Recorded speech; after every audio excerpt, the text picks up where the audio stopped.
The question fell out of Celia Fairchild's mouth before she could stop it, raw and trembling and stripped of every defense she had carefully built around herself over 3 brutal years. She stood in the doorway of the Sweetwater jailhouse, her knuckles white against the doorframe, the late afternoon sun cutting hard shadows across the planked floor between her and Deputy Edwin Dunlap, and she asked him the thing she had never dared ask anyone. "Do you pity me?" Her voice was barely above a whisper, but in the silence of that small, dusty room it rang like a gunshot. "Is that why you have been so kind? Because you feel sorry for what happened to me?" Edwin set down the tin cup he had been holding. He did not look away from her, did not flinch, did not give her the polite, practiced, sympathetic smile she had grown to despise from every man and woman in Sweetwater, Wyoming, since the trial. He looked at her the way no one had looked at her in longer than she could remember, as though she were something worth examining carefully, something worth seeing fully and honestly. "No," he said. The word was quiet and certain, and there was nothing soft or apologetic about it. "I do not pity you, Celia. I admire you more than anyone I have ever known in my life." The words hit her like a physical force. She had prepared herself for pity. She had armored herself against it. She had not prepared for admiration, not from a man who knew every ugly and shameful detail of her past, every dark secret the trial had dragged into the open, every betrayal and forced choice and desperate act she had committed just to survive. Her throat tightened and her eyes burned, and she pressed her lips together because she absolutely refused to cry in front of Edwin Dunlap again. That was how it ended, and also how everything truly began. To understand how 2 people could arrive at a moment like that, standing in a jailhouse doorway with 3 years of survival and secrets, and carefully hidden feelings stretching between them like a wire pulled to breaking, you would have to go back to the spring of 1881, when Celia Fairchild first stepped off the stagecoach in Sweetwater, and immediately understood that she had made a catastrophic mistake. The town had looked promising enough in the advertisement. Sweetwater, Wyoming Territory, growing community, opportunities for skilled seamstresses and laundresses, respectable boarding arrangements available. What the advertisement had not mentioned was that Sweetwater sat in the shadow of the Hargrove operation, and that Harvey Hargrove, the man who owned the largest cattle ranch in 100 miles and controlled the bank and the general store and the saloon and effectively the law, had a particular and deeply unsettling interest in young women who arrived in town without connections or family to protect them. Celia had been 23 when she arrived. She had come from Cheyenne, where she had worked for 4 years as a seamstress in a dressmaker's shop, saving every coin she could and dreaming of independence. Her parents were gone, her father taken by fever when she was 16 and her mother the following winter. She had no siblings, no aunts or uncles close enough to matter, no one waiting anywhere for her. She carried her savings in a small leather pouch sewn into the lining of her traveling bag, and she carried her skills and her pride and her absolute determination not to spend the rest of her life dependent on anyone else's charity. She was, in other words, exactly the kind of woman Harvey Hargrove preyed upon. She did not know that yet on the morning she arrived. She stood on the main street of Sweetwater in her second-best dress, the blue wool one that was starting to fray at the cuffs, and looked around at the unpainted storefronts and the muddy street and the men watching her from under the brims of their hats, and she thought, "This will do. I can make this work." She had made more difficult situations work with less. The first person to speak to her was not Harvey Hargrove. It was Edwin Dunlap, though she did not know his name yet. He was 27 years old, lean and weathered in the way of men who spend most of their time outdoors, with dark hair that needed cutting and steady gray eyes that took her measure without being impolite about it. The deputy's badge on his vest caught the spring sunlight and threw a small bright point across the front of the general store. "You looking for somewhere to stay, ma'am?" he asked. He kept a respectful distance and held his hat in his hands, which she appreciated. "The hotel is decent enough. Mrs. Purcell runs the boarding house on the east end of town if you are looking for something more permanent." "Thank you," Celia said. "I am looking for work, actually. I was told there were opportunities for a seamstress." Something shifted in his expression. It was not quite concern, not yet, but it was something adjacent to it. "Who told you that?" She showed him the newspaper advertisement she had cut out and kept folded in her bag. He read it twice, slowly, and handed it back to her with a careful expression that told her nothing and everything at once. "That advertisement was placed by Harvey Hargrove," he said. "He owns most of this town. His wife does occasionally need a seamstress, but I would encourage you to speak with Mrs. Purcell before you take any arrangement Mr. Hargrove might offer." Celia looked at him steadily. "You are telling me to be cautious."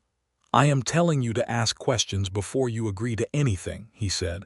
"That is the best advice I can offer a stranger." It was good advice. She took it, more or less. She went to see Mrs. Purcell, who was a stout, sharp-eyed woman of 50 who seemed to approve of Celia's directness, and rented her a small upstairs room at a price Celia could manage for about 2 months before her savings ran out. She found work altering dresses for 3 women in town, not enough to sustain her indefinitely, but enough to keep her going while she figured out her next step. She also, inevitably, ended up in the orbit of Harvey Hargrove. He was not what she had expected. She had imagined something crude and obvious, a man whose menace would announce itself immediately. Instead, Harvey Hargrove was handsome in a heavy, polished way, well-dressed and well-spoken, with a wife named Marion who wore beautiful clothes and smiled the kind of smile that never quite reached her eyes. He offered Celia a position making alterations for Marion and occasional sewing for the household staff, and he offered a fair wage and did nothing in the first 2 weeks to alarm her. Then the forbidden thing happened. Not with Harvey Hargrove, which would have been the obvious trap. With Marion.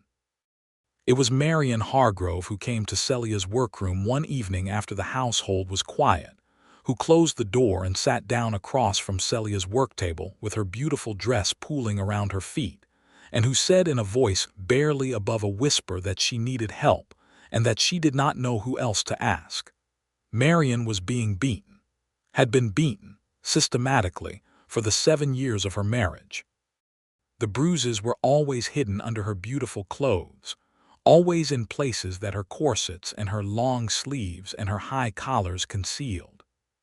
She had tried twice to leave and had been brought back both times, and the man who ran the law in Sweetwater answered to Harvey Hargrove, which meant there was nowhere Marion could go that Harvey could not reach. Except, she believed, out of the territory entirely.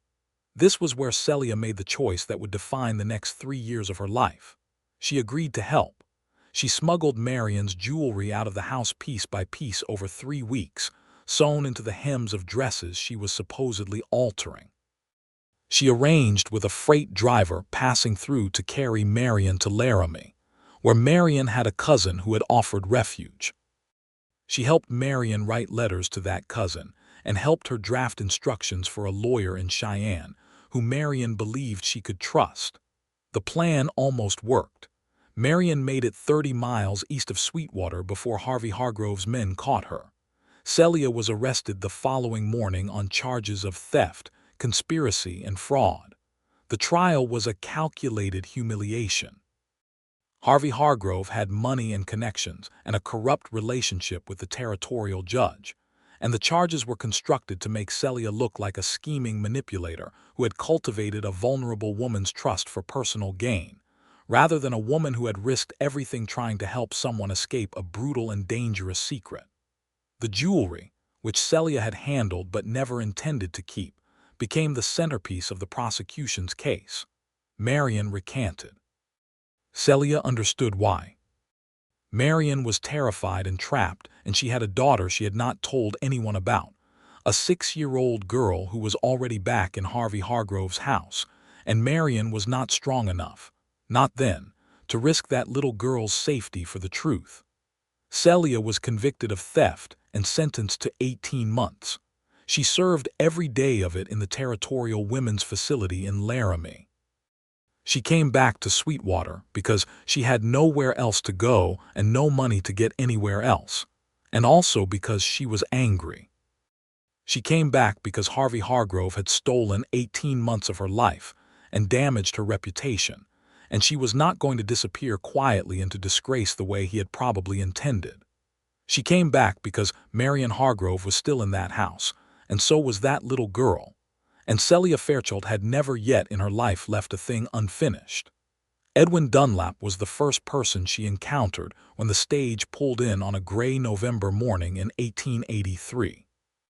He was standing outside the jailhouse as though he had known she was coming, though she would learn later that he had indeed known, that he had paid attention to the date of her release and watched for the stage.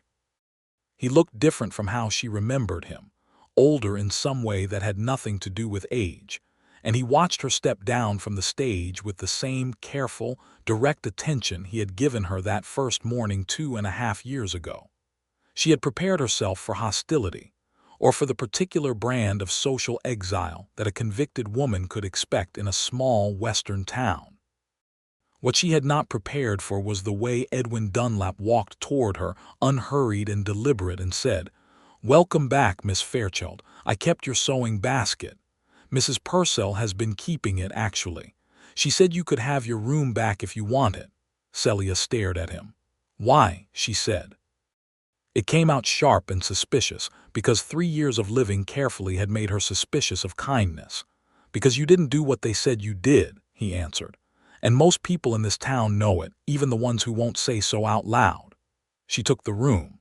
She took back her sewing basket. She did not thank him, not right away, because trust was a thing she had to rebuild from bare foundations, and she was not going to rush it. The weeks that followed were a careful and complicated dance. Celia re-established herself with a combination of fierce capability and absolute refusal to be cowed by anyone's opinions. She sewed beautifully and charged fair prices and was scrupulously honest in every transaction, building a reputation one careful interaction at a time.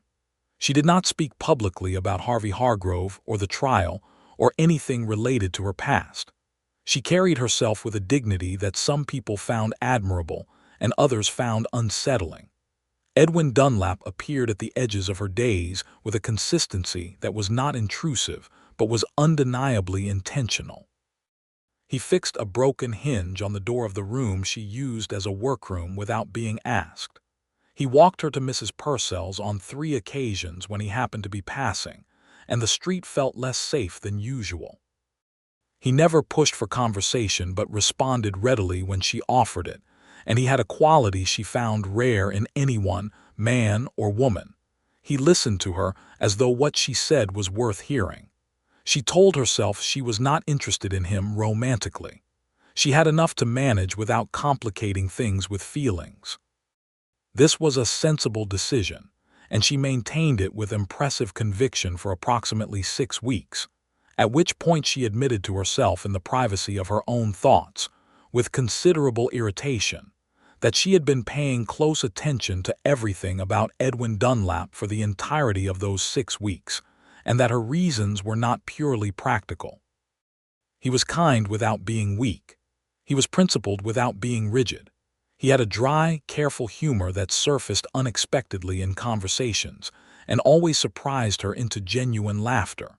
He was honest with her about things other people in Sweetwater treated as forbidden topics, including the corrupted relationship between Harvey Hargrove and the local law, a subject that the current sheriff, a man named Briggs, clearly preferred not to examine. "Briggs answers to Hargrove," Edwin told her one evening in December, when they were sitting in Mrs. Purcell's parlor because Mrs. Purcell had decided they should both be there for supper and had arranged it with the cheerful precision of a woman who had noticed what was happening before either of them fully acknowledged it themselves. "He has for years. That is why nothing was done properly at your trial." "And you?" Celia asked. "You answer to Briggs." "I answer to the law," Edwin said, and the distinction in his voice was not small or theoretical.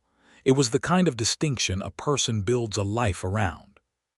She looked at him for a long moment. "That must be a very lonely position," she said. "It has been," he agreed, and he looked at her in a way that made the simple statement mean considerably more than it would have coming from anyone else. She was going to fall in love with him.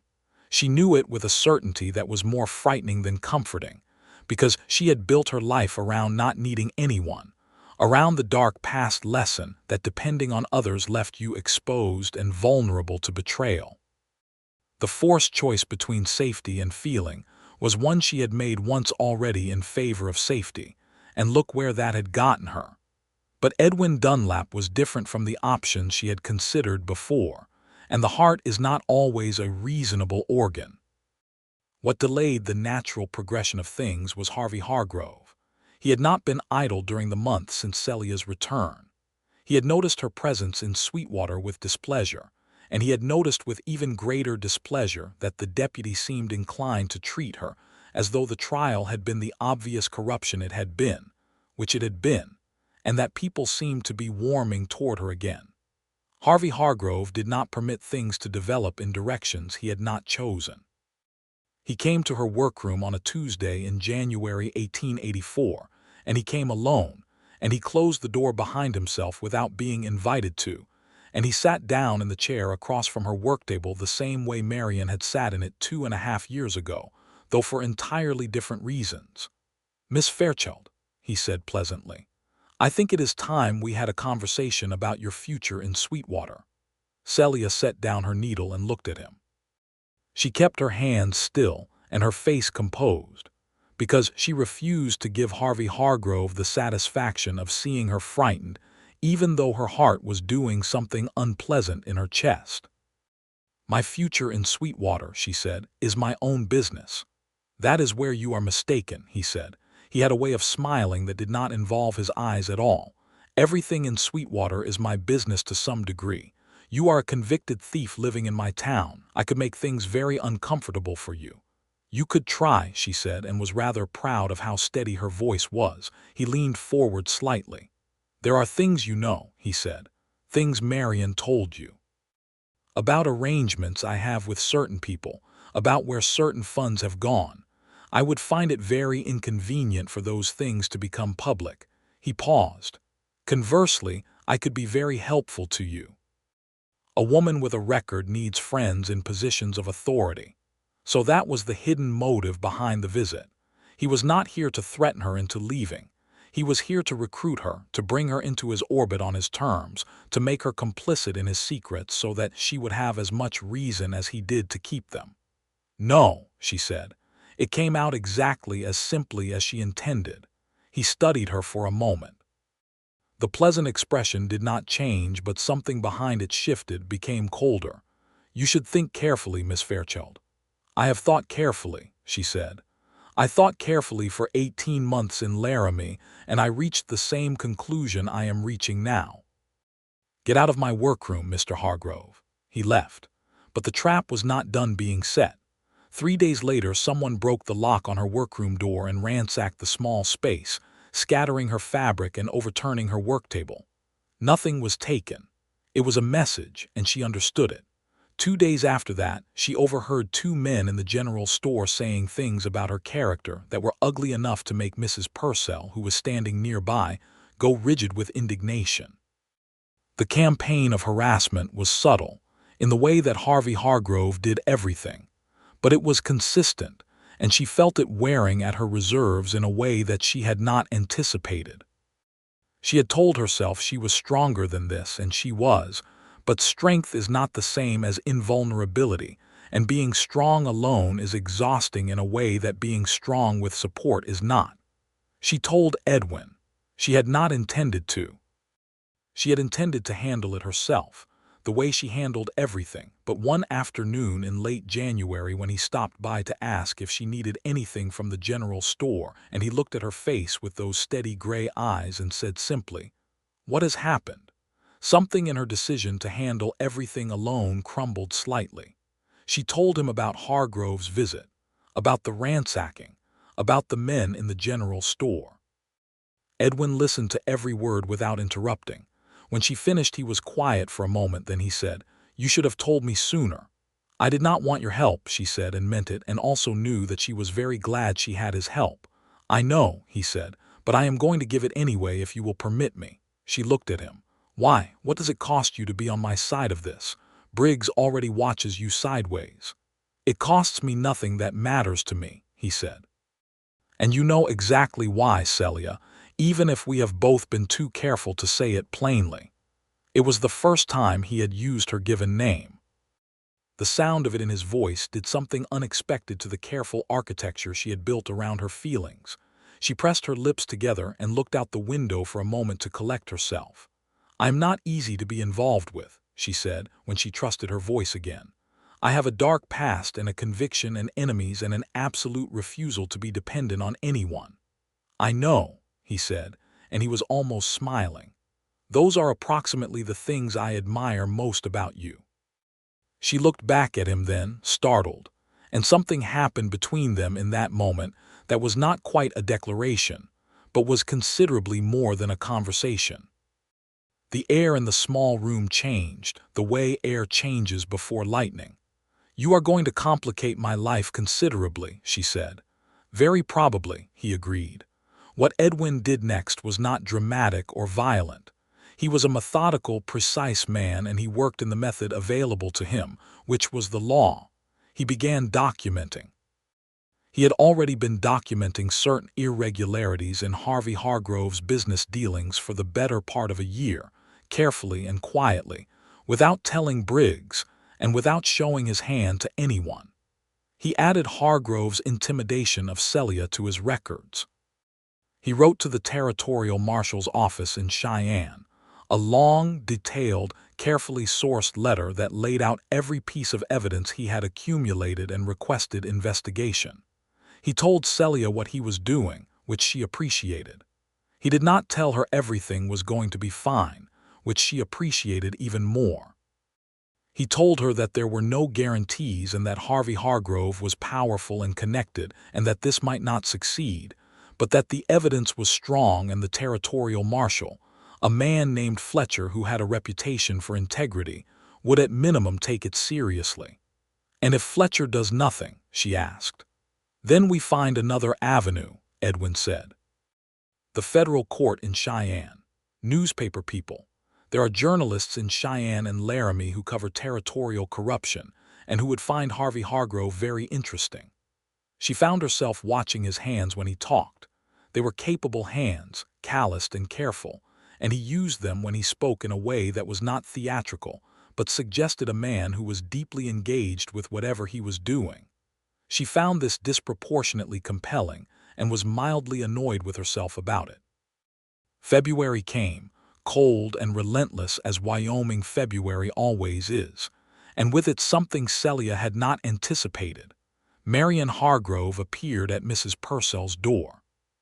She came at night in a dark cloak without her daughter, and when Celia opened the door and saw her, the complicated mixture of feelings that ran through her in that moment included anger and compassion and relief, and something that took a moment to identify as grief.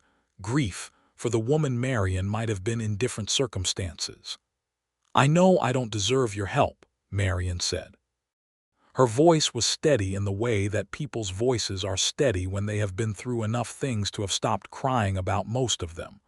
"But I have something you need, and I need something you can give." She came inside.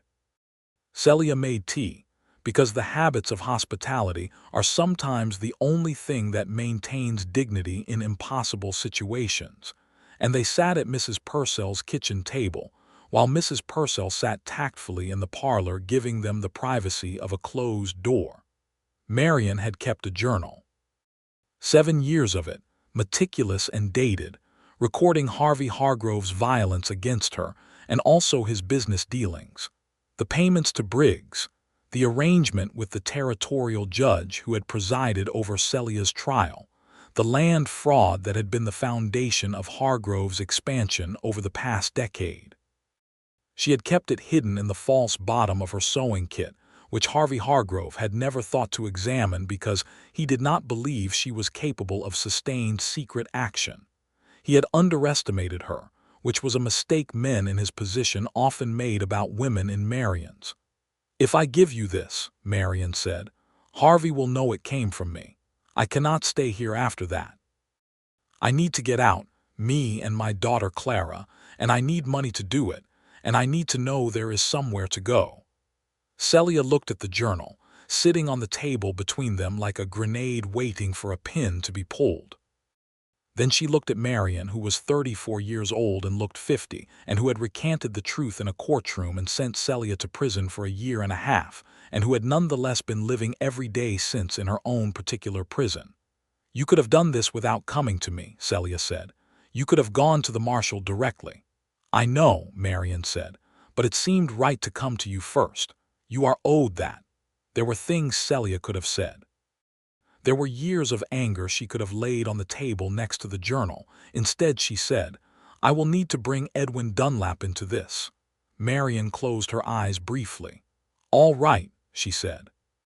"Is he trustworthy?" "Yes," Celia said, and discovered that she said it with a certainty she had not quite recognized herself possessing until she heard it in her own voice. Edwin came to Mrs. Purcell's kitchen before an hour was out, and he looked at the journal with the expression of a man who has just watched 3 years of careful work come together in a single moment. He read enough of it to understand what they had. Then he closed it carefully and set it on the table. "Marion," he said, "are you willing to testify?" Marion sat up straighter. "Yes," she said. "I am done being afraid of him." The next 2 weeks were the most dangerous Celia had experienced since her arrest. The marshal's office had already received Edwin's letter, and Marshal Fletcher arrived in Sweetwater on a Thursday with 2 deputy marshals and a very official attitude. The journal went to him directly. Marion's testimony was taken formally and in writing. Harvey Hargrove was arrested on a Friday afternoon in March 1884. Celia watched from the doorway of her workroom as Edwin and Marshal Fletcher and the 2 deputy marshals walked across the main street and into the Hargrove Bank. And she watched them come back out again with Harvey Hargrove between them, and the experience was both more and less dramatic than she had imagined. He looked smaller somehow, outside the architecture of his own power. He looked like an ordinary man who had made choices, which was exactly what he was.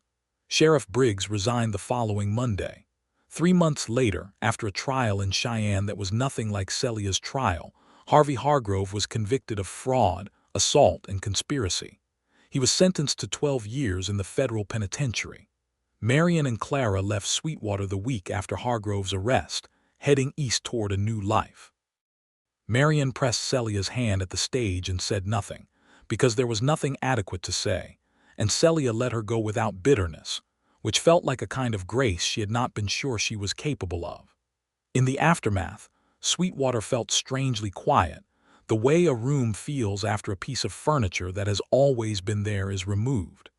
People moved differently without the shadow of Harvey Hargrove, slightly less cautiously, with slightly more room to breathe. There was a town council meeting about the sheriff's vacancy. There were conversations about what Sweetwater wanted to be now that it had the opportunity to choose. Edwin was offered the sheriff's position.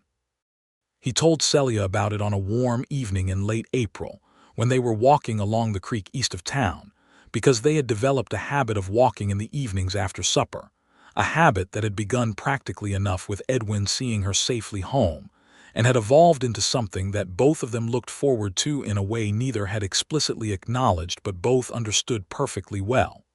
"Are you going to take it?" she asked. "I think I should," he said. "Sweetwater needs a sheriff who is not going to answer to the next Harvey Hargrove who comes along. I know this town. I know the people." "You do," she agreed. She walked beside him for a moment in the comfortable quiet that they had learned to inhabit together. "It is a good thing," she said. "You should do it." He glanced at her sideways. "You said that as though there is a but waiting." She had not meant to say anything more, but he was Edwin, and the conversational habit of honesty she had built with him was too strong to abandon now. "Not a but," she said. "Only that I have been thinking about leaving Sweetwater." He stopped walking. She stopped too and looked at him, and the evening light was very golden, and she could hear the creek running over the rocks and somewhere behind them. The town was making its ordinary evening sounds. "Where would you go?" he asked. His voice was careful. "I don't know yet," she said. I have thought about opening my own dressmaker's shop somewhere. Cheyenne, maybe. I have enough saved now for a real start." She looked at the creek. "This town carries a lot of weight for me. I'm not sure I can stay here and have a life that isn't defined entirely by what happened." He was quiet for a moment. Then he said, "Can I say something honest?" "When have you not?" she asked. "I have been trying not to press you on certain things," he said. "Because your independence is not something I would ever want to undermine, and because you have enough reasons to be skeptical of anyone who wants something from you. But if you are thinking about leaving, I think I need to say plainly what I should probably have said some time ago." She looked at him then, directly, because he deserved her full attention when he was being brave. "Say it," she said. "I love you," Edwin Dunlap said. "I have loved you since approximately the third conversation we had, when you told me my advice about Hargrove was reasonable, and then immediately made it clear you were going to do exactly what you thought was right regardless. I love your stubbornness and your courage and the way you think and the way you refuse to be diminished by anything that has happened to you." He paused. "I am not asking you to stay because I love you. I am telling you I love you because you deserve to know it before you make any decisions about where you are going, and because I would follow you to Cheyenne if you went, if you would let me." The creek ran over its rocks. The evening light held. Celia stood very still for a moment, taking inventory of everything she felt, which was considerable and various and ultimately pointed in one direction, with a clarity that was terrifying and wonderful in equal measure. "I am not easy to love," she said. "I have told you this." "You have," he said, "and I have now told you I love you anyway, so we can take it as established that I am fully informed." "I am not going to stop being stubborn or independent," she said. "I would be deeply disappointed if you did," he said. "Edwin," she said. "Yes." "I have been in love with you since January," she said. "When you said you were going to help me, and the way you said it made me feel less alone than I have felt in years. I have been fighting it because I had decided that love was a luxury I could not afford, and that trusting people was a thing I was done with." She looked at him directly. "I was wrong about that last part, at least where you are concerned." He reached out and took her hand carefully, as though it were something precious, and she let him because it was. They stood beside the creek in the April evening with the golden light holding them both and the sound of Sweetwater settling into night around them, and the future, which had felt for so long like something that happened to other people, felt suddenly like something she was allowed to want. He did not kiss her that evening, which surprised her slightly. He walked her home and said good night at Mrs. Purcell's door with a formality that was somehow more intimate than anything more forward would have been, because it said clearly that he intended to do this properly, that she was worth doing properly. He came to see her the following afternoon and asked her formally if he might court her, which made Mrs. Purcell, who was entirely within earshot in the next room and not the least bit pretending otherwise, make a small satisfied sound. "Yes," Celia said, "you may court me." The spring of 1884 in Sweetwater was the most beautiful spring Celia could remember, though she was honest enough with herself to recognize that this had something to do with how she was experiencing the world rather than any particular excellence in the weather. Edwin was sworn in as sheriff on the 1st of May, and she stood in the small crowd watching and felt something warm and fierce and proprietary that she was just barely comfortable acknowledging even to herself. They had supper together most evenings, sometimes at Mrs. Purcell's and sometimes at the hotel restaurant when Edwin wanted to take her somewhere a little more formal, and gave her the particular look he had that indicated he had made a plan. He was good at plans, methodical and thoughtful, and he brought that same quality to courtship in a way that made every evening feel deliberate and chosen. He told her things he had not told many people. He had grown up in Kansas, the youngest of 4 brothers, the son of a farmer who had been a decent man trying to make something work in difficult circumstances. He had come west at 19, worked as a ranch hand for 2 years, then drifted into law enforcement in the way that men of a certain disposition and a certain moral stubbornness sometimes do. He had been in Sweetwater for 6 years. He had spent most of those 6 years watching Hargrove's influence corrupt the town's institutions, and doing what little he could within the constraints of working under Briggs. "Did you ever consider leaving?" she asked. "When it was clear that Briggs was never going to let you do the job properly." "Many times," he said. "I stayed because leaving felt like surrendering the town to Hargrove's version of it. And because I believed eventually there would be a way to change it." He paused. "And then you came back from Laramie and I believed it considerably more." She looked at him. "I did not come back to save the town, Edwin. I came back because I was angry." "I know," he said, and he was smiling. "That is what I mean." She told him things too, things she had not told anyone.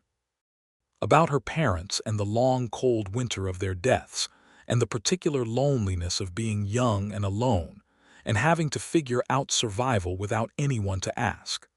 About the 4 years in Cheyenne, the ambition she had carried through those years like a lamp in a dark place. About the moment she had decided to help Marion, not the practical calculation of risk and benefit but the actual moment, standing in her workroom with Marion across from her, when she had simply known that she could not look at someone in that kind of pain and turn away, regardless of what it cost her. "I knew it would be expensive," she said. "I knew from the start that helping her would cost me something. I did not know how much." "Do you regret it?" he asked. She considered the question seriously, the way it deserved. "No," she said finally. "I regret that it did not work the way I intended. I regret that Marion had to recant and that she and Clara stayed in that house for another 2 years, but I do not regret trying." He was looking at her with an expression she had grown to recognize, the one that appeared when she said something that confirmed a conclusion he had already reached. "That is what I mean," he said, "when I say I admire you." "You say that as though it is obvious," she said. "It is obvious," he said, "to anyone paying attention." The summer came on hot and vivid, the Wyoming high desert doing its best impression of a furnace, and Sweetwater expanded slightly and improved noticeably without Harvey Hargrove's hand pressing down on it. 2 new businesses opened on the main street. The hotel got a fresh coat of paint. There was a committee formed to discuss building a proper schoolhouse, which had been a project Hargrove had consistently deflected because an educated population was harder to control. Celia's sewing business grew to the point where she needed more space, and in July she rented a proper storefront of her own, a real dressmaker's shop with a sign above the door, and a fitting room separated from the main workroom by a curtain. She had fabric samples arranged on a shelf along one wall, and she had commissioned a friend in Cheyenne to send a catalog of the latest patterns coming out of the Eastern fashion houses, and she felt, standing in her own shop on the morning it opened, something that it took her a moment to name. Safe. She felt safe, not in the sense of absence of danger, but in the sense of being somewhere she had built for herself, on ground she had earned. Edwin came in that evening after he was done at the sheriff's office and looked around the shop with the expression of a man who is genuinely pleased for someone else's success, and she thought, not for the first time, how rare that quality was and how much she valued it in him. "It is perfect," he said. "It will do," she said, which was her version of saying it was perfect. He laughed, which was a sound she had come to love unreasonably, a genuine laugh that she had worked for in the early days of their acquaintance, and that came more easily now. "Celia," he said, "will you ever just accept a compliment?" "I accept your compliments," she said. "I simply filter them through realism." "That is a very charitable description of what you do," he said. She threw a scrap of fabric at him, which was the most undignified thing she had done in recent memory, and he caught it and grinned, and she thought, "I am happy. I am actually and genuinely happy." The thought arrived with a slight shock of surprise, the way unexpected things do when you have spent long enough being prepared for difficulty. In August, Edwin asked if she would walk with him on Sunday afternoon, which was not unusual, but there was something different in the way he asked, a carefulness that suggested the walk had a destination beyond itself. She said yes, naturally, and on Sunday afternoon they walked out beyond the creek to a small rise east of town, where you could see a wide reach of the Wyoming landscape, the pale gold grass and the distant mountains and the enormous sky.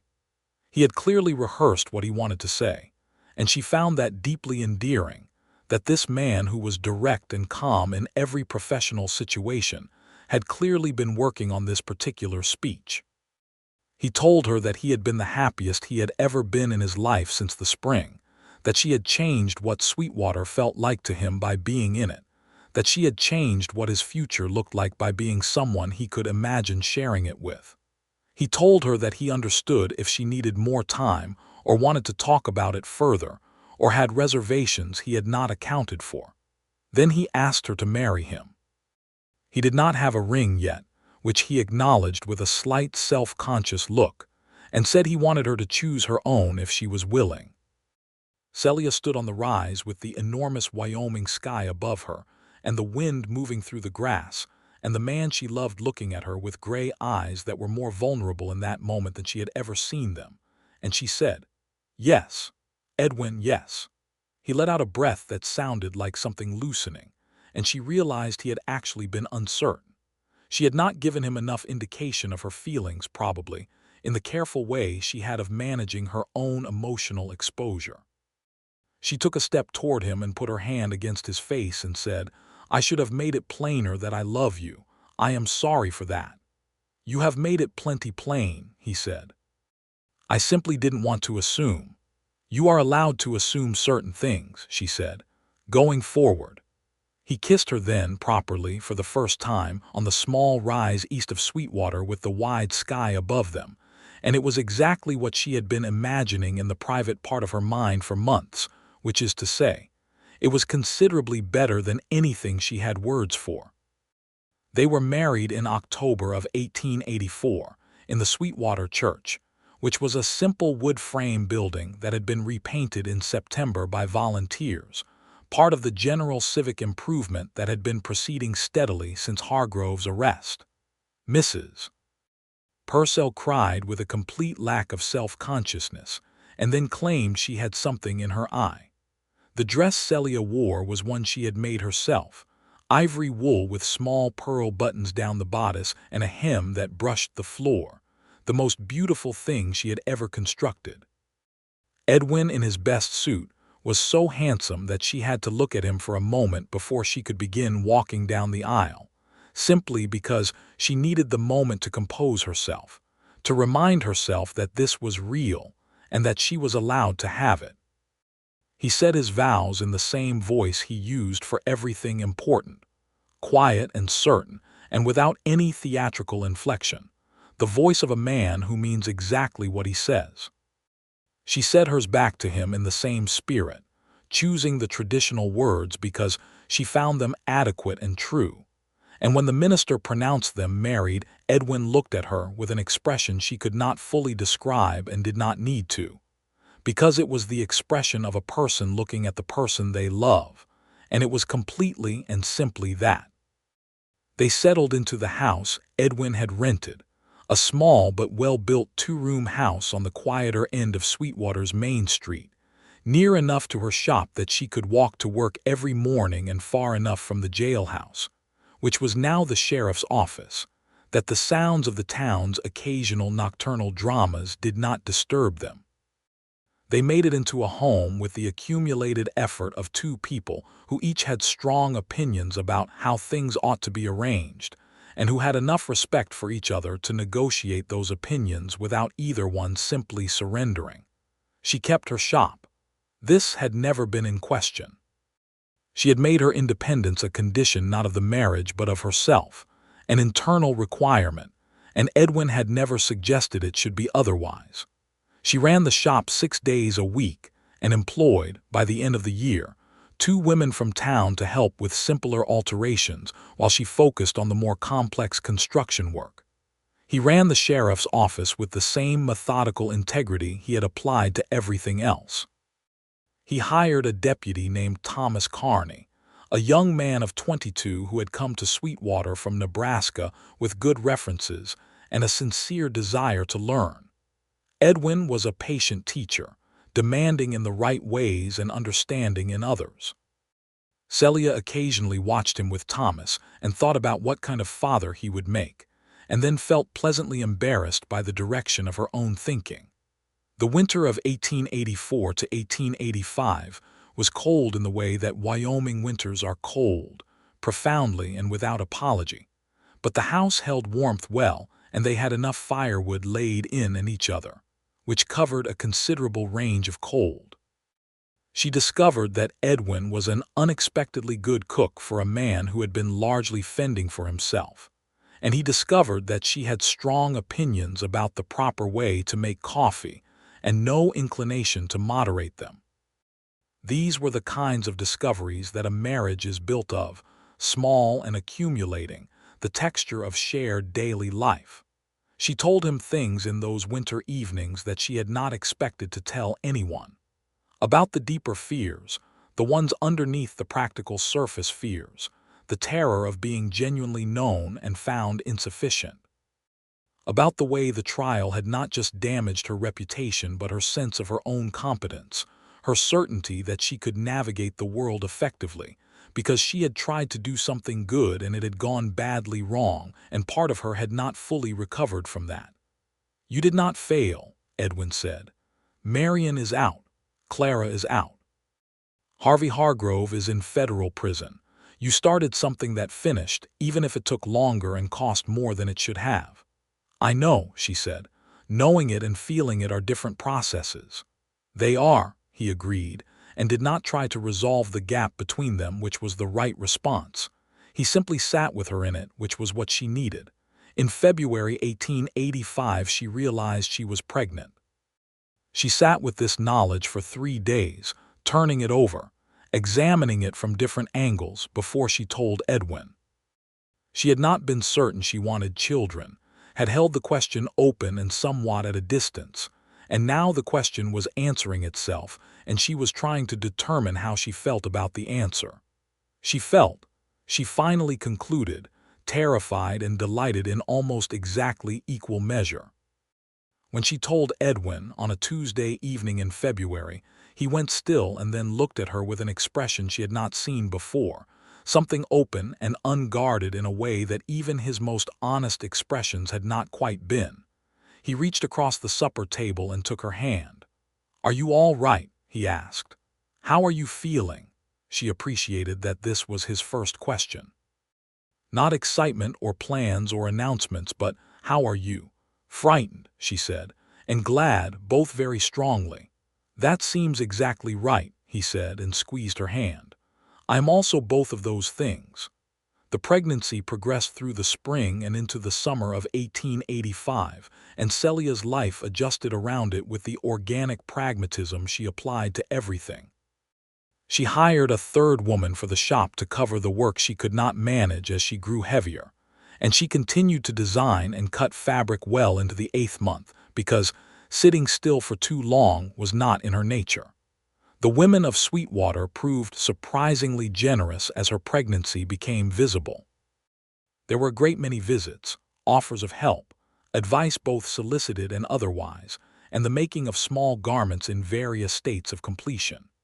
Mrs. Purcell appeared at the house with a crib that had belonged to her own son, who was grown and living in Colorado, and spent an afternoon setting it up with an efficiency that suggested she had been waiting for this specific occasion for some time. Celia found herself moved by this community of women, which she had not expected. She had kept mostly to the surface of social connection in Sweetwater, necessarily, given the circumstances of her arrival and the subsequent years of difficulty. She had trusted individuals but not the collective much. The pregnancy seemed to have opened something she had kept closed, and she found she was glad of it. Edwin was attentive without being overbearing, which required a precise calibration she appreciated immensely.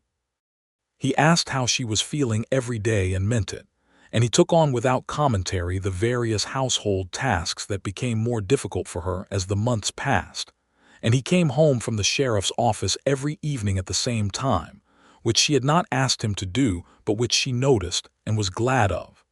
The baby arrived on a September evening in 1885, attended by the town's doctor and by Mrs.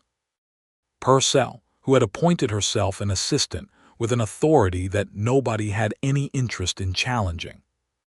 Celia was not going to pretend that labor was anything other than what it was, which was the most physically demanding experience of her life, but she approached it with the same combination of determination and realism she brought to every difficult thing. And when it was finished and the doctor put the baby in her arms, she looked at the red, damp, furious face of her son and felt something remake itself inside her. A son. Edwin came in and stood beside the bed and looked at the baby and then at her, and his face was doing something she had no adequate words for. "He looks angry," Edwin said quietly. "He has just been born," Celia said. "It is reasonable to be angry about that." Edwin laughed, a soft, quiet sound, and sat down on the edge of the bed and put his hand very gently on the baby's head, and she watched his face as he looked at their son and thought, "I did not know this was possible. I did not know a person could feel this much at once without the whole structure of them giving way." They named the boy Henry James Dunlap, Henry for Edwin's father and James because it suited him. He was loud and determined and slept in emphatic bursts and was watched over by Mrs. Purcell with a devotion that bordered on professional. He was 3 weeks old when he produced his first genuine smile, which was aimed not at his mother or his father, but at the ceiling of the front room, which he apparently found very interesting. Celia went back to her shop when Henry was 2 months old, bringing him with her in the mornings and leaving him with Mrs. Purcell in the afternoons. This arrangement suited everyone involved. Henry was sociable in the way of infants who are consistently handled with warmth, and the women who worked in the shop took turns entertaining him with the dedicated enthusiasm of people who found him very diverting. Edwin watched his wife navigate motherhood with the same fierce competence she applied to everything, and he found that his love for her, which he had considered very thorough already, acquired new dimensions. He saw in her with Henry the same quality that had been there when she talked about Marion, the absolute refusal to do the minimum when more was available, the way she gave herself to things completely, and without holding anything safely back. He told her this one evening. She was nursing Henry in the rocking chair Mrs. Purcell had produced from some inexhaustible reserve of useful items, and he told her he loved her and why he loved her, the specific reasons, not just the general feeling. She listened to him with her eyes on Henry's face. When he finished, she was quiet for a moment. "Edwin," she said, "do you remember what I asked you in the jailhouse when I came back from Laramie?" "I remember everything about the days after you came back," he said. She looked up at him then. "I asked you if you pitied me," she said. "You said no, you said you admired me." She paused. "I did not believe you then, I could not. Pity made sense. I understood why someone might pity me, given everything." Admiration seemed impossible. It seemed like something someone would say to be kind to a person who had been through a great deal. He looked at her steadily. "And now I believe you," she said. "It took a long time and some considerable evidence, but I believe you." She looked back at Henry. "I wanted you to know that." He crossed the room and crouched beside the rocking chair and put his hand on her knee, and she put her free hand over his, and they stayed like that for a while, the three of them in the lamplight, the house holding them in its warmth. The years that followed built themselves in the way that good years do, each one adding something to the structure of the life they were making. In 1887, their daughter was born, Margaret Elaine Dunlap, dark-haired like Edwin and possessed of an extremely decisive personality that manifested early and emphatically. Henry, at 2 years old, examined his new sister with great seriousness and declared her acceptable, which made Celia laugh for the first time since an exhausting labor. The shop expanded again. By 1888, Celia's dressmaking business was the most successful such establishment within 100 miles, and women came from Laramie and even occasionally from Cheyenne for her work. She had developed a specialty in wedding dresses, which she found both satisfying and slightly ironic given the circumstances under which she had made her own, And she had a gift for understanding what a woman wanted that went beyond the fashion plates and pattern books and had to do with something more like attention. Edwin ran the sheriff's office with the same steady integrity he had always brought to it, and Sweetwater under his watch became a notably safer and more orderly town than it had been under Briggs. He was not a man who sought recognition, which meant that recognition found him in the way it tends to find such men, gradually, solidly, without fanfare. He was re-elected in 1886 without opposition, and again in 1888 with enthusiastic community support. Thomas Kearny proved to be an excellent deputy, honest and capable and developing good judgment with experience. Edwin trusted him, which was not a thing Edwin did carelessly, and Celia trusted him too, which she trusted even less carelessly than Edwin did. Thomas married a young woman named Anna in 1887, and the two couples developed a friendship of the kind that enriches ordinary evenings with good conversation and genuine interest. Henry grew into a curious, energetic boy who was deeply interested in horses and mathematics in roughly equal measure, which produced in his father a quiet, delighted bewilderment. He had Celia's directness and Edwin's patience, a combination that tended to be very effective when applied to problems. He was kind to his sister mostly, in the somewhat arm's-length way of an older brother who has not yet fully recognized that his sister is interesting. Margaret was, from the beginning, an argument in favor of strong-willed people. She was 3 years old when she informed Edwin that she intended to learn to ride a horse, and she was so matter-of-fact about it that Edwin had simply asked what kind of horse she preferred, and they had gone from there. She had Celia's eyes and Celia's absolute refusal to be told something was impossible, and she was the delight and occasional exasperation of everyone who knew her. In the summer of 1889, Wyoming was moving toward statehood, and the town of Sweetwater was moving along with it, growing and changing and becoming something more settled than its frontier origins had suggested it might. New buildings went up. The schoolhouse was finished in 1887, and Henry was among its first students. The church expanded. A reading room was established, the closest thing the town had to a library, and Celia donated to it several shelves of books she had accumulated over the years, along with a subscription to a Cheyenne newspaper that she continued to pay herself. She and Edwin had evenings of conversation that she still looked forward to with the same anticipation she had felt in the beginning, which she had been told was unusual in long marriages, and which she believed was the result of both of them continuing to genuinely pay attention to each other. He still surprised her. She still surprised him. This seemed to her the essential thing, the commitment to continued interest, to not assuming you had finished learning who the other person was. She told him once that she thought the thing she was most grateful for, in the long accounting of her life, was that she had come back to Sweetwater. That the anger that had brought her back, which had seemed at the time like a purely negative force, had in fact been the thing that put her in the path of the life she actually wanted. "I am grateful for your anger," Edwin said, which was so precisely the right thing to say that she looked at him for a moment trying to decide if he had calculated it. He had not calculated it. That was the thing about Edwin. He meant what he said. She had asked him once in the jailhouse doorway if he pitied her. He had said no, he admired her. She had spent years learning how to receive that, how to believe it, how to hold it without immediately looking for the hidden motive underneath. The learning was the work of a marriage and a life and a self that was becoming, over years and with considerable effort, someone who could accept the things she deserved. In the autumn of 1889, Wyoming achieved statehood.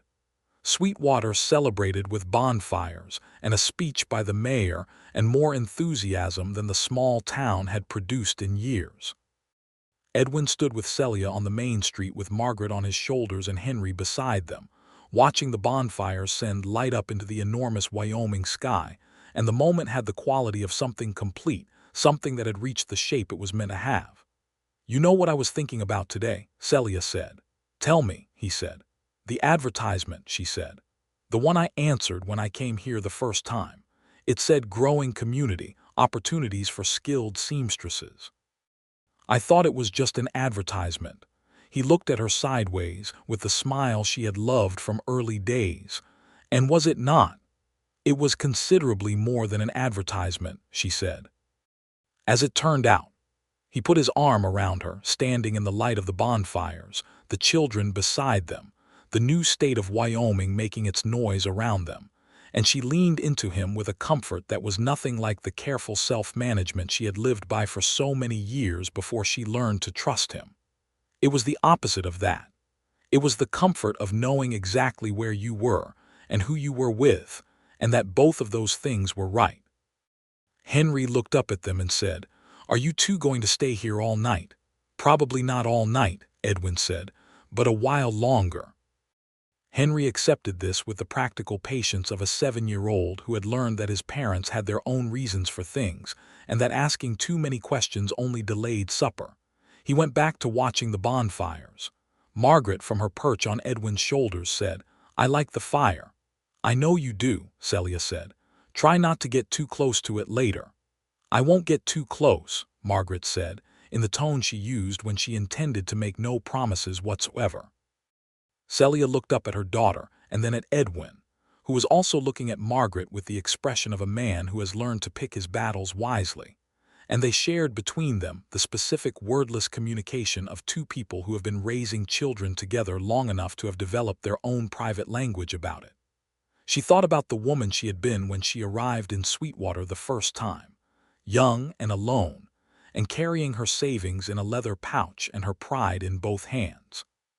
She thought about the 18 months in Laramie and the woman who had come back from them, harder in some ways and clearer in others, stripped of the illusions that had made her vulnerable and left with something that turned out to be stronger. She thought about Edwin in the jailhouse doorway and the question she had asked him and the answer he had given her, the answer that had started something, or more accurately, had named something that had already started, the slow and careful and ultimately irreversible process of two people choosing each other. She would not trade any of it. She would not trade the dark parts, the forced choices and the betrayals and the long months of prison and the years of rebuilding. She would not trade the hard learning. It had all been the path to here, to this life on this street in this state under this enormous sky, with her husband's arm around her and her children close and the future stretching out ahead of them like good land, full of possibility.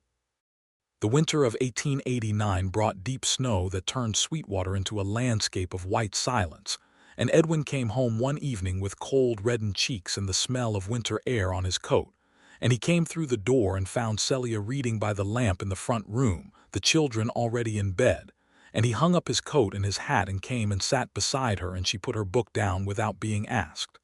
"Hard day," she said. "Not particularly," he said. "Just long." He stretched his legs toward the fire. "I heard from Thomas that the Hargrove property sold finally." She was quiet for a moment, taking that in. Harvey Hargrove, who had 7 years still to serve in the federal penitentiary, had lost his holdings through the civil proceedings that had followed his criminal conviction. His property had been in various stages of sale and legal resolution for years. "Who bought it?" "A family coming up from Colorado," Edwin said. 3 brothers and their families going to run it as a cattle operation. They seem decent enough from what Fletcher's office says." "Good," she said. She meant it simply. The land should have people on it who did not use it as a platform for harm. Good. He looked at her with the careful attention he had always given her, the attention that had felt intrusive at first and had over years become one of the things she loved most about him, being looked at by someone who was genuinely seeing her. "Are you all right?" he asked. "With that news?"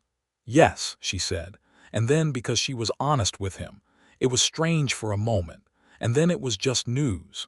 He nodded.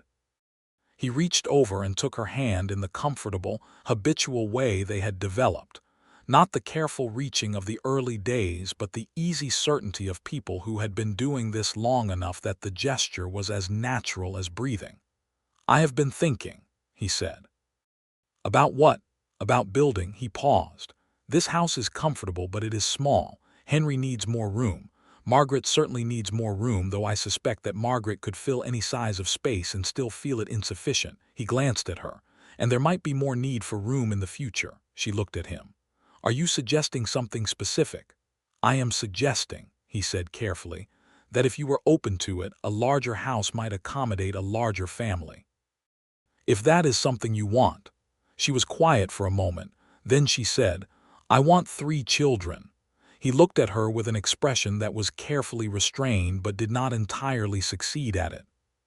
3, he said. Is that too many? No, he said. It is exactly what I would have hoped for. She leaned against him, her shoulder against his arm in the way she had come to love, the easy physical comfort of a person you have chosen and been chosen by, the dailiness of love made into a posture that required no explanation or permission. Build the house, she said. He began planning it that winter, the way he planned everything, methodically and with great attention to detail.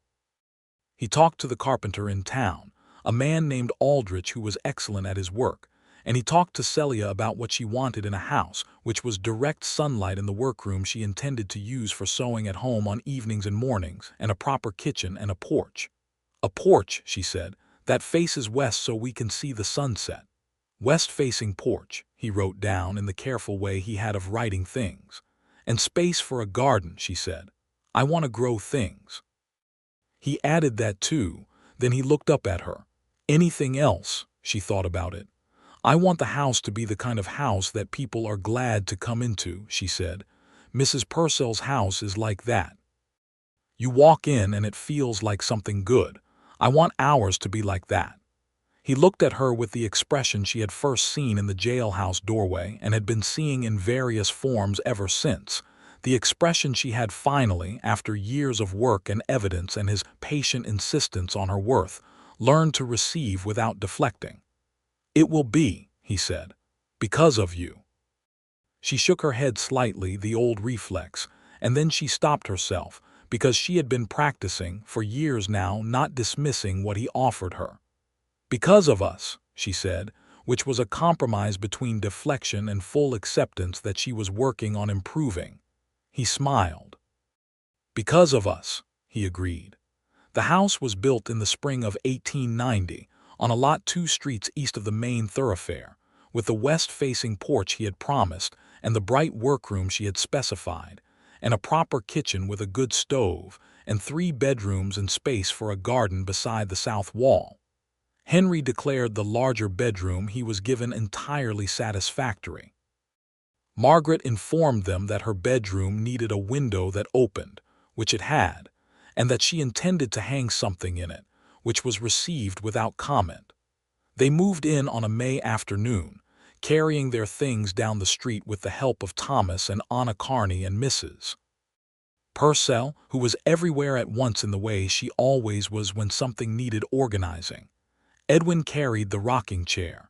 Celia carried the lamp from the front room, the good one that she had bought with her first profits from the expanded shop.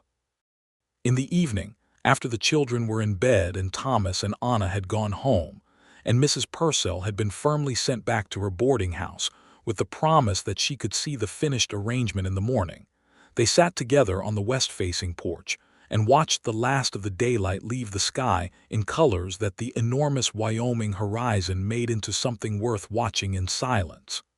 "Is this what you wanted?" Edwin asked. She looked at the sky. She thought about the question as she always did, genuinely, without the reflexive hedging she had once applied to anything that might disappoint if she wanted it too directly. "Yes," she said, "this is exactly what I wanted." He took her hand.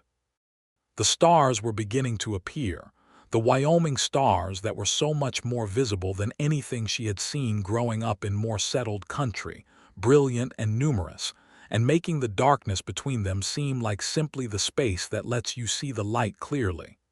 "Edwin," she said. "Yes." She turned to look at him, this man she had known now for 9 years and loved for most of them and chosen again every day since the October afternoon when they had stood in the Sweetwater church, and said the words that everyone says but that she had meant with every specific and accumulated particular of herself. "I am glad I came back," she said. "I am glad I was angry enough to come back. I am glad the stagecoach stopped in Sweetwater the first time. I am glad you were standing outside the jailhouse." She paused. "I am glad for all of it, even the hard parts, because it all led here." He looked at her for a long moment. Then he said, "I know. I know you know," she said. "I wanted to say it plainly anyway. You deserve to hear it plainly." He lifted her hand and pressed it to his mouth, the gesture he had developed in the early days of their marriage and never stopped using, and it still did to her what it had always done, which was remind her with complete physical certainty of the particular fortune of being loved by someone who meant it. "I love you," he said. "Today I love you, and I will love you when Henry is grown, and when Margaret has taken over some portion of the world she has clearly marked for that purpose. And I will love you when we are old and this house has had 30 years of living done in it. That is not a small thing I am saying." "I know," she said, and she did know because she knew him entirely, his whole character, the depth and steadiness of everything he felt and the seriousness with which he brought himself to everything that mattered to him. And she was the thing that mattered most to him, had been for years, and she had finally entirely stopped being surprised by that and had simply let it be the fact it was. "I love you too," she said, "in all the same ways and for the rest of the same time." The third child, a boy they named William Arthur Dunlap, was born in December of 1890, in the new house, in the warm bedroom with the good stove going, and the snow falling outside the window and Mrs. Purcell once again stationed at the most useful possible location. He arrived with considerably less drama than his older siblings, as though he had been paying attention to the established household dynamic, and decided to make his entrance practical and uncomplicated. Henry, now 8, received the information that he had a new brother with measured interest and a series of technical questions about the process that the doctor declined to answer in full detail. Margaret, now 3, was fascinated by William, in the way that 3-year-olds are fascinated by babies, with the slightly alarming intensity of someone who has found a new and very responsive toy. Edwin held his third child on the evening of William's birth, in the rocking chair that had come with them from the old house, and Celia watched him from the bed and thought, "This is the complete thing. Not that they were done, not that nothing more would happen or need to happen, but that the essential structure of the life she had built was here in this room, her husband and her children and the house she had specified, and the town she had chosen, and the work that was hers and the future that belonged to all of them." She had asked a man in a doorway if he pitied her.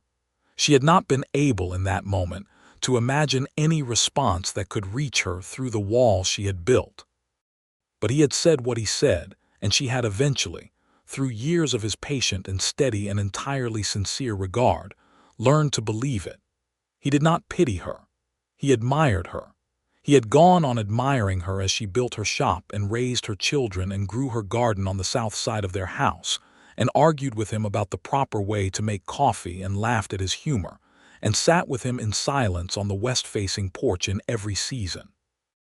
He had admired her through every part of it, and she had come, gradually and with considerable work, to understand that the admiration was not separate from the love but was part of its foundation, the specific quality of his love, the thing that made it what it was. Wyoming in 1890 was a state. Sweetwater was a town with a school and a library and a proper sheriff's office and 3 new businesses on the main street and a dressmaker's shop, whose sign had been relettered the previous year to read Fairchild and Dunlap Dressmaking, because Celia had kept her name professionally and saw no reason to hide it, and because Edwin had asked if she would add his name to the sign, and she had considered it and said yes, because the 2 names together told the truth of the thing. She was Celia Fairchild Dunlap, and she had been through everything she had been through, and none of it had broken her, and she was here on the other side of it, with her family and her work and her town and her life, in the shape she had helped make it. The stars were bright over Wyoming on the night they brought William home. Henry and Margaret had been allowed to stay up past their bedtime to receive their brother, and they had stood together around the baby's cradle, Henry with his usual serious attention, and Margaret with her characteristic absolute conviction that everything interesting was personally directed at her. And Edwin had stood beside Celia with his hand on her back, and the lamp threw its warm light across all of them. Later, after the children were asleep and the house was quiet and the snow was still falling outside the windows, Celia and Edwin sat in the kitchen with 2 cups of coffee, hers made the correct way, and the comfortable silence of 2 people who have nothing they need to say and everything they want to. "Happy?" he asked. She looked at him across the table, this man she had known for 9 years and would know for the rest of her life, who had stood in a jailhouse doorway and told her the truth when she had most needed to hear it and least been able to receive it, who had waited with perfect patience for her to learn how to let herself be loved, who had built a house with a west-facing porch because she had asked for it. "Yes," she said, "completely." Outside, the snow fell over Sweetwater, Wyoming, covering the main street and the sheriff's office and the dressmaker's shop with its 2-name sign and the new house with its west-facing porch. And the mountains in the distance held their shapes against the dark sky, and the stars were very bright above the clouds where the snow was falling, and the world was large and the house was warm, and that was entirely and sufficiently and without reservation enough.